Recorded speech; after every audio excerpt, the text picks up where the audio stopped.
Halo, selamat sore Tribuners. Senang sekali saya Mesya Marasabesi bisa menyapa Anda kembali di Tribun Ambon hari ini, edisi 5 Mei 2026.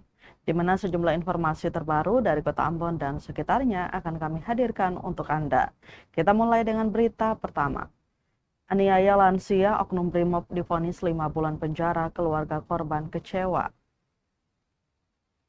Seorang oknum anggota Brimopolda Maluku, Bribka Hendra Gesvik Edison Huai, divonis 5 bulan penjara dalam kasus penganiayaan terhadap seorang perempuan lanjut usia bernama Maria Huai alias Mama Mimi, 74 tahun, warga Desa Alang, Kecamatan Lehitu Barat, Kabupaten Maluku Tengah. Vonis tersebut dibacakan Majelis Hakim dalam sidang putusan di Pengadilan Negeri Ambon, Senin 4 Mei 2026. Putusan itu memicu kekecewaan keluarga korban yang menilai hukuman 5 bulan penjara tidak sebanding dengan penderitaan korban yang mengalami luka serius akibat penganiayaan. Ia menegaskan keluarga tidak menerima putusan tersebut karena dianggap tidak adil. Kasus penganiayaan itu terjadi pada 11 Oktober 2024 sekitar pukul 20.30 waktu Indonesia Timur di rumah korban di Negeri Alang, Kecamatan Lehitu Barat, Kabupaten Maluku Tengah. Saat itu korban diduga dianiaya oleh pelaku yang diketahui merupakan anggota aktif Brimopolda Maluku. Menurut keluarga, pelaku saat kejadian berada dalam kondisi mabuk. Korban mengalami luka robek dan bengkak pada bagian kepala, leher, dan pipi akibat penganiayaan tersebut. Usai kejadian, korban langsung dilarikan ke Puskesmas Alang untuk mendapatkan penanganan medis. Keesokan harinya, korban bersama keluarga membuat laporan resmi ke Direktorat Reserse Kriminal Umum Polda Maluku. Namun proses hukum kasus tersebut berjalan cukup lama. Sidang perdana baru dimulai pada 18 Februari 2026 atau sekitar 1 tahun lebih setelah kejadian. Sementara pelaku baru ditahan pada 29 Januari 2026.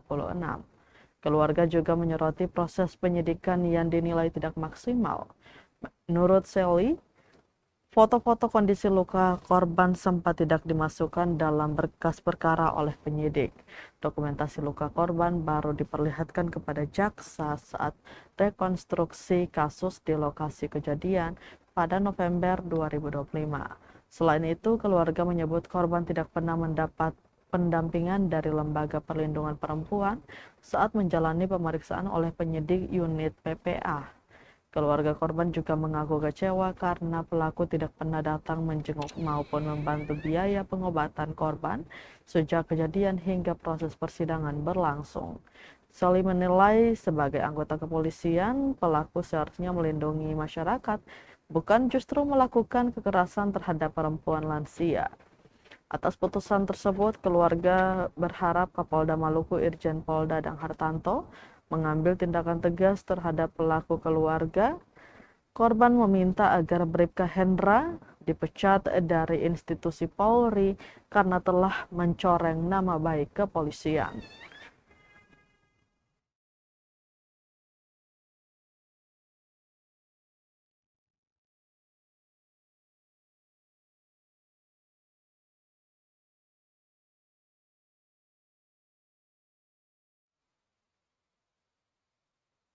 Tribuners, jelang Patimura Day, Benteng Dorstede dibersihkan siap sambut ribuan pengunjung.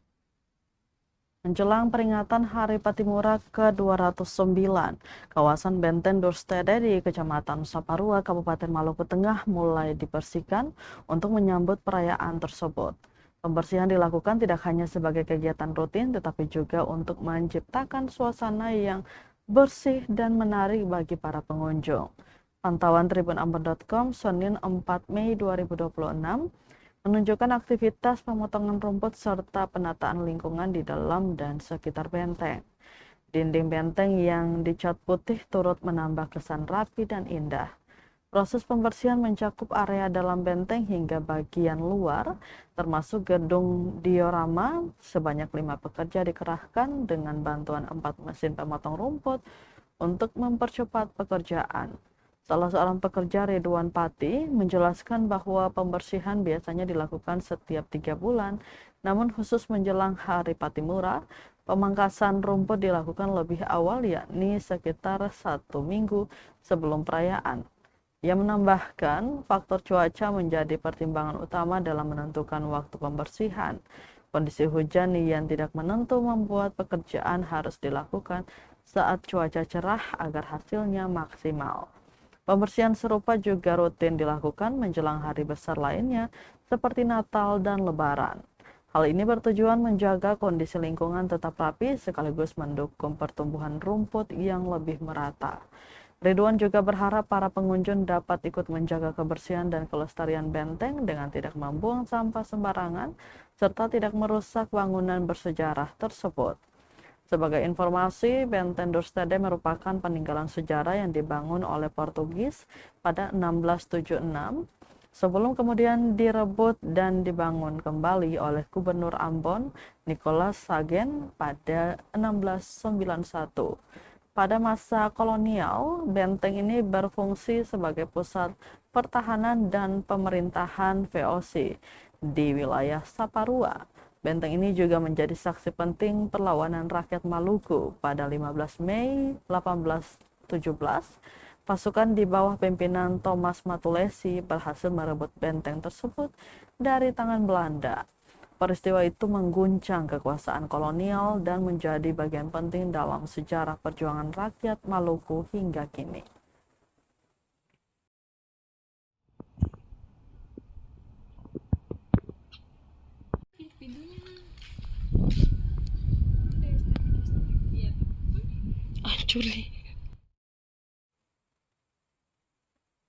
Tribunor 150 kepala sekolah masih dijabat PLT. Dinas Pendidikan Maltem bertahap angkat kepala sekolah definitif. Instansi pendidikan di Kabupaten Maluku Tengah mengantongi sekurangnya 150-an kepala sekolah yang dijabat oleh pelaksana tugas atau PLT. Namun begitu, angka itu tidak konstan lantaran pemerintah daerah atau Pemda Maluku Tengah baru saja melantik 43 kepala sekolah definitif. Senin 4 Mei 2026, pelantikan dan pengambilan sumpah jabatan dipimpin oleh Bupati Maluku Tengah, Zulkarnain Awad Amir. Langkah ini diambil sebagai bentuk pentahapan proses kepala sekolah definitif di lingkup instansi pendidikan pemerintah daerah Maluku Tengah. Pelantikan 43 kepala sekolah ini masuk dalam kategori pentahapan reguler penyaringan kepala sekolah. Demikian disampaikan PLT Kepala Dinas Pendidikan dan Kebudayaan atau Disdikbud Maluku Tengah, Hussein Mukadar kepada awak media Senin 4 Mei 2026. Pentahapan penjaringan kepala sekolah secara reguler, antara lain penyediaan calon kepala sekolah atau CKS, seleksi substantif, bakal calon kepala sekolah atau BCKS, kemudian mengikuti diklat. Tentu prosedur tersebut merujuk pada Permendikdasmen nomor 7 tahun 2025 tentang penugasan guru sebagai kepala sekolah. Dijelaskan setelah ini pihaknya akan melantik kepala sekolah yang berproses secara non-reguler. Kadis menyatakan ke depan seluruh PLT kepala sekolah akan diinventarisir untuk diusulkan pelantikan mereka. Setelah dilantik, para Kepsek tersebut akan mengikuti diklat dalam jabatan. Di sisi lain, para Kepsek yang terjaring secara non-reguler dan tidak mengikuti diklat, maka jabatan sebagai kepala sekolah hanya 4 tahun atau 1 periode. Namun bagi Kepsek yang mengikuti prosedur reguler dapat menjabat selama 8 tahun atau 2 periode. Regulasi ini menyeratkan bahwa jabatan kepala sekolah sudah dibatasi, maka bagi sekolah-sekolah dengan Kepsek yang menjabat melebihi ketentuan akan diganti atau diberhentikan. Para Kepsek tersebut kemudian akan dikembalikan menjadi guru biasa. Harapannya untuk kepala sekolah yang baru dilantik agar mewujudkan pendidikan bermutu untuk semua.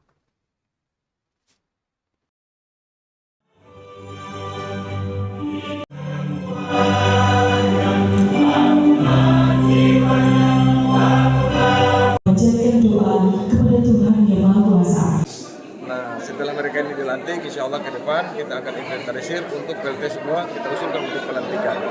Setelah dilantik, lanjutannya nanti baru mengikuti diklat dalam proses menduduki jabatan.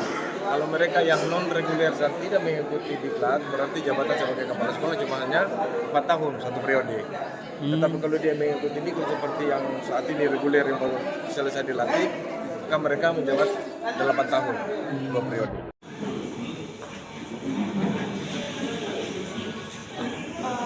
Daerah Kabupaten Maluku Tengah pada hari ini Senin 4 Mei 2026 dimulai.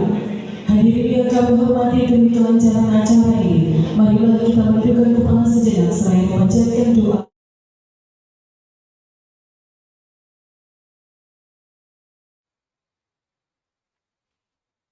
Masih dari Maluku Tengah, Tribuners, literasi dikuatkan, sekolah di Teluti Malteng disambangi perpustakaan keliling.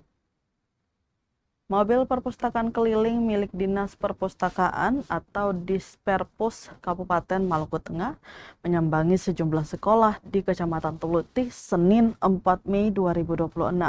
Kunjungan ini menjadi bagian dari upaya penguatan literasi khususnya di wilayah yang sulit dijangkau layanan perpustakaan daerah. Melalui program ini, pemerintah daerah Maluku Tengah berupaya menghadirkan akses bacaan bagi siswa di daerah terpencil.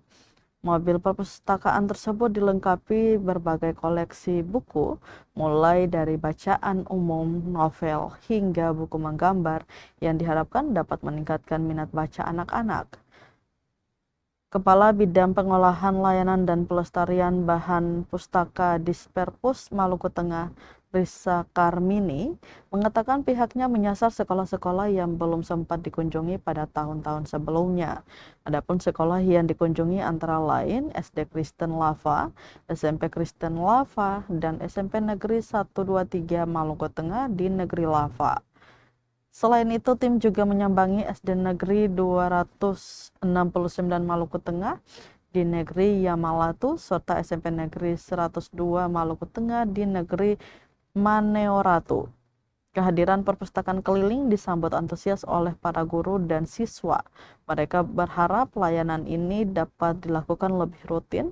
Ucapan terima kasih juga disampaikan oleh siswa, Ketua OSIS SMP setempat, Ratu Abigail Tamala, mengaku senang dengan kehadiran layanan tersebut. Sementara itu, Kepala SMP Negeri 123 Maluku Tengah, ER Serumena, mengakui minat baca siswa masih perlu ditingkatkan. Namun kehadiran perpustakaan keliling mampu membangkitkan antusiasme baru.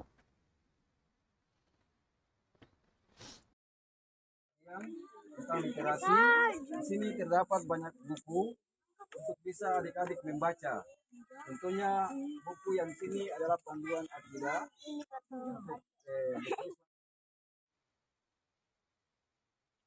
Kita ke berita terakhir, Tribuners, dari Kabupaten Seram bagian timur.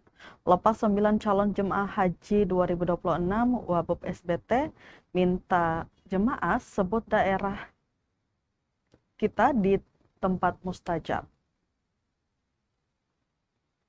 Wakil Bupati Kabupaten Seram bagian timur atau SBT, Muhammad Miftah Toha Rumarei Watimena, menitipkan doa untuk daerah kepada jemaah calon haji asal SBT yang diberangkatkan menuju Tanah Suci tahun 1447 Hijriah 2026 Masehi. Pesan itu disampaikan saat pelepasan 9 jemaah calon haji di Aula Pandopo Bupati SBT Selasa 5 Mei 2026. Dalam sambutannya, Watimena meminta para jemaah mendoakan Kabupaten SBT di tempat-tempat mustajab seperti Mustazam, Rauda, dan Padang Arafah. Ia berharap daerah berjuluk Itawatu Nusa itu senantiasa diberkahi dan dijauhkan dari berbagai mara bahaya. Pada musim haji tahun ini, Kabupaten SBT memberangkatkan 9 jemaah calon haji. Jumlah tersebut berkurang dari kuota awal sebanyak 10 orang setelah 1 calon jemaah meninggal dunia sebelum keberangkatan. Ia mengatakan ibadah haji merupakan perjalanan spiritual yang penuh kemuliaan karena para jemaah mendapat kesempatan menjadi tamu Allah Subhanahu wa Ta'ala. Menurutnya, kesempatan menunaikan ibadah haji merupakan panggilan suci yang tidak semua orang dapatkan. Selain itu, Wabub juga mengingatkan para jemaah agar menjaga kesehatan, mematuhi arahan petugas, serta menjaga nama baik daerah dan bangsa Indonesia selama berada di Tanah Suci. Di akhir sambutannya, ia secara resmi melepas keberangkatan jemaah calon haji SPT tahun 2026 dengan harapan seluruh jemaah kembali ke daerah dengan predikat haji mabrur dan mabrurah.